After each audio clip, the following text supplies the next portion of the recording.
Vitality is our ability to have spiritual, emotional, mental, and physical bliss. Some call it paradise. We call it a game.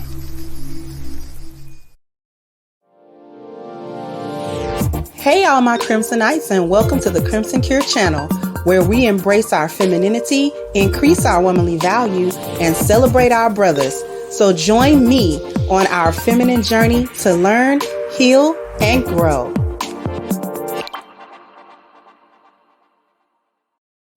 Hey there, my Crimsonites, and welcome to the Crimson Cure channel. I'm your host, femininity coach, and author of The Crimson Cure, and this is my perspective. So I got a real quick video to share with you guys. And, you know, we keep coming back to winter is coming or winter is here. And everybody, especially Black women, thought that Kevin Samuels was just saying something that sounded catchy and that it didn't mean anything.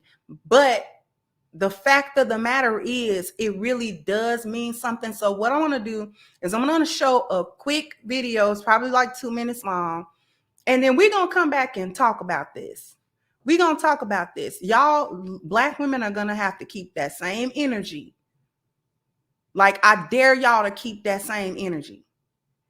Anyway, let me go ahead and share this screen so you guys understand what I'm talking about. Here we go.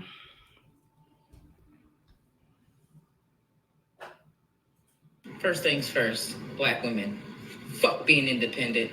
They only did that shit so we wouldn't have men around to protect us when they came to get the kids. Don't be stupid. This is bigger than independence. This is bigger. Fuck that shit. Black men, you were right. They played us. I agree with you. But at the end of the day, we need you now to be humble and come to our aid, because it's about to get gritty now.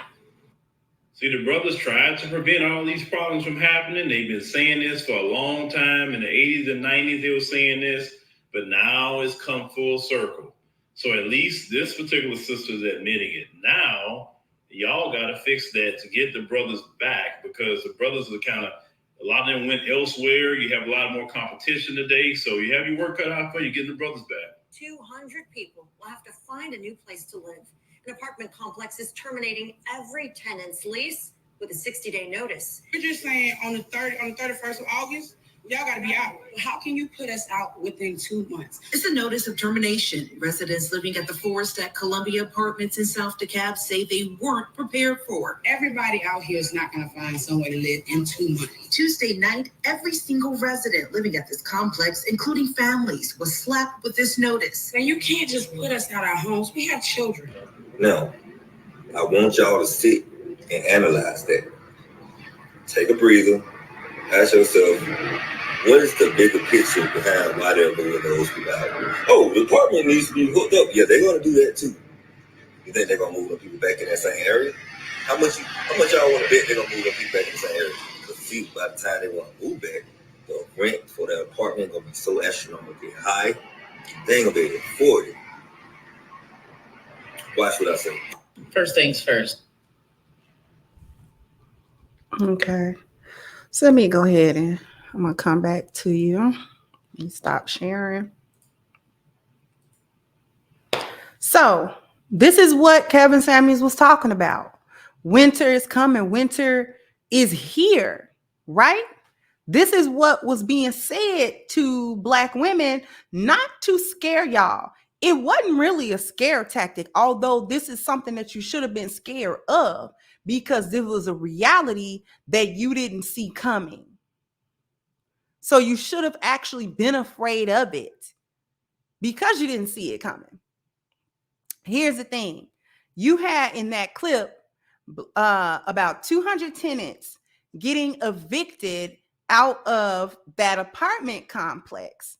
What you don't see coming, a lot of Black women, is that all over the United States, in so many predominantly Black neighborhoods, ghetto neighborhoods, and all of that type of thing, they are gentrifying these areas. So they are getting rid of the current tenants, people who've been there 10, 12, 15 years and all of that kind of stuff. They're getting you out and saying, okay, we're going to remodel. People, companies, and individuals are coming to purchase those properties. Okay. And they are, once they buy them, they can either keep the tenants there or ask them to leave. And it is within their legal right to do so.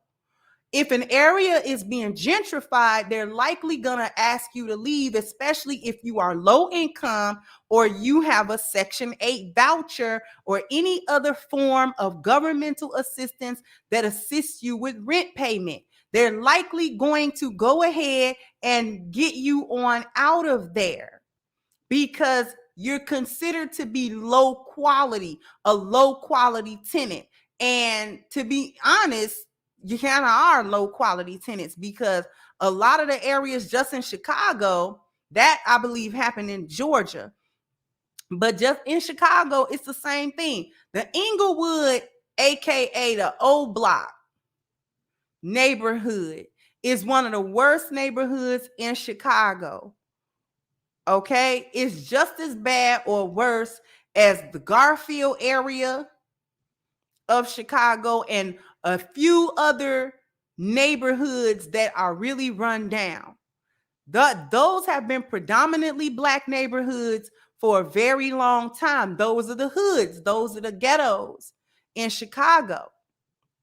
They gentrifying Inglewood. You're starting to see more different kinds of ethnic groups moving in and Black people having to move out.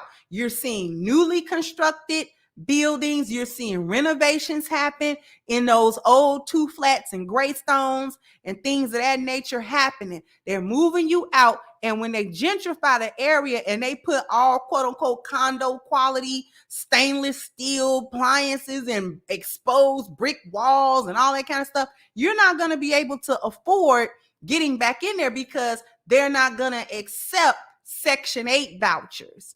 Only going to accept working class people. And you're going to have to make 2 to 3 times whatever that rent is. That's like the norm in Chicago's renters market. Okay. And a lot of y'all are not going to be able to sustain yourself. The government, Zaddy, is pulling the rug out from under you after they made sure that you would alienate Black men over the last 6 or 7 decades. Okay, they made sure that your mantra of strong and independent, I don't need no man, we don't like y'all, even going into the more extreme divestment movements and talking about how you gonna delete all Black male babies and all of this other kind of stuff. They made sure you got to the most extreme point of alienating Black men. Once they were sure that you were passionate and that you were serious and that you had drank every drop of that Kool-Aid, every drop, and came back for seconds and thirds of it. Once they were sure that you were okay with running your men off, that you were okay with substituting the provision of your men with the provision of the government. Again, Section 8 vouchers, welfare, and the whole gamut of all of that. Once they were sure that you had accepted and repeated ad nauseum about how Black men don't got no money and how they never provide and how they aren't good fathers and how they run away from families, once they got you to swallow all of them pills and you believe it wholeheartedly, you have taught generation after generation of Black women that they don't need Black men, and you have taught generation after generation of Black boys that he gonna grow up and to not be nothing. You taught that. You made sure that that was ingrained in Black subculture. You made sure of it. You're proud of it. You will go anywhere and tell anybody about how you don't like Black men, how you don't need Black men, and you give them your butt to kiss. And you do that with a smile on your face. You do it with passion. You do it with, you know what I'm saying, conviction in your heart.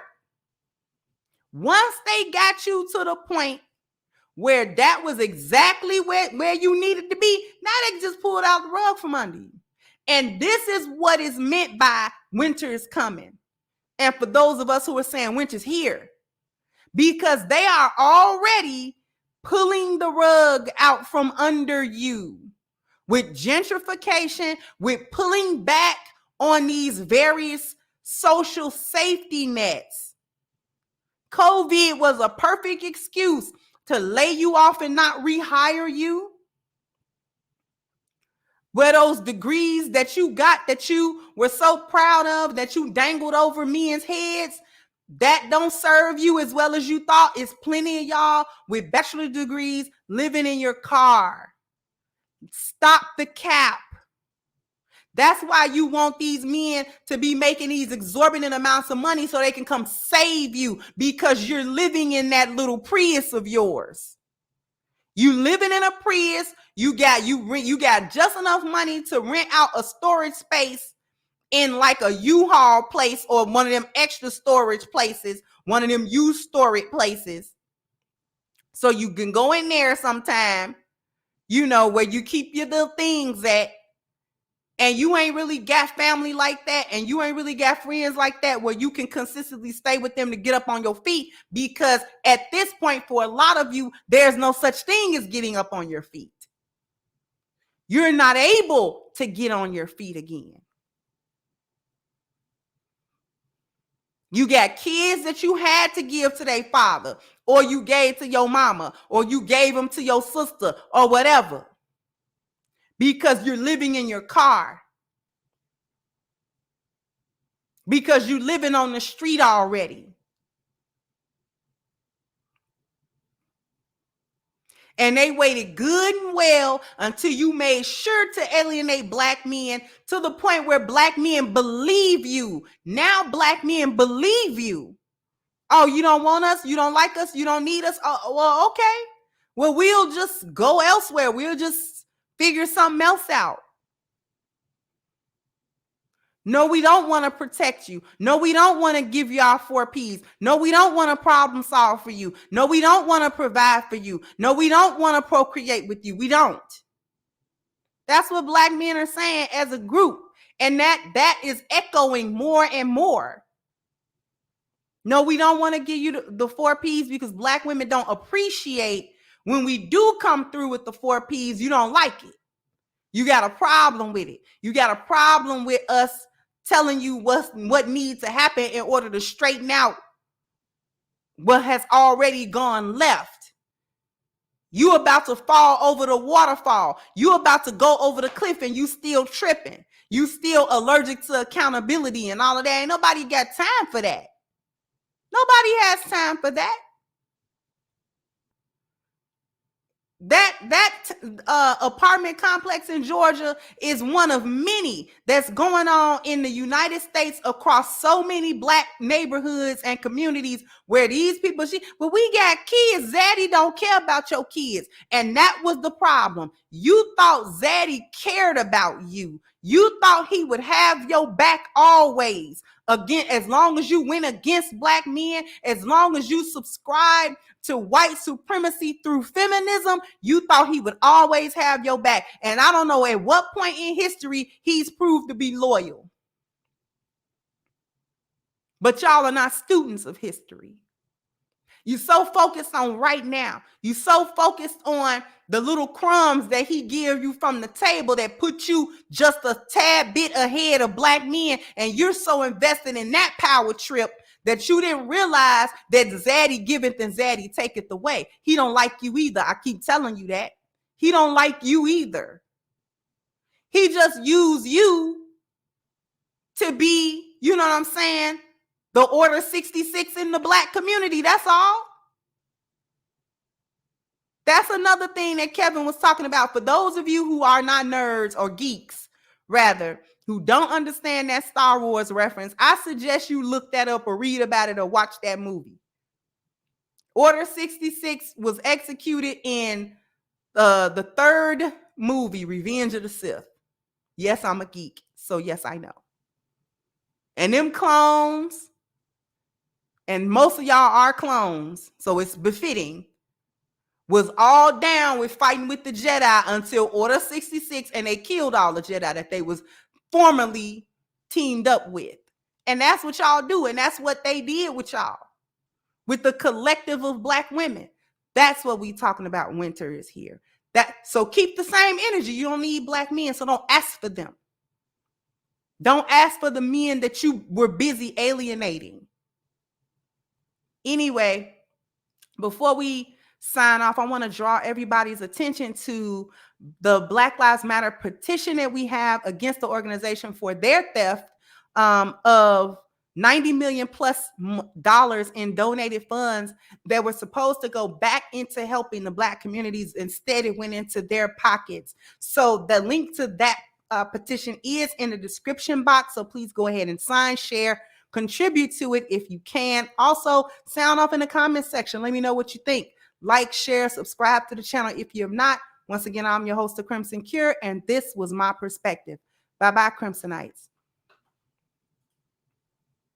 Hey guys, please like, share, and subscribe to the channel and hit the notification bell. And if you've got more to say on the topic, leave a comment down below. Also, don't forget to support our sponsor, who so graciously supports this channel by clicking the description box and the link for A-Game at agameherbal.com. You can go ahead and get a 10% discount off of your next purchase using the code Kendra10. This has been yet another Crimson Cure production, and I'll catch you guys on the next one.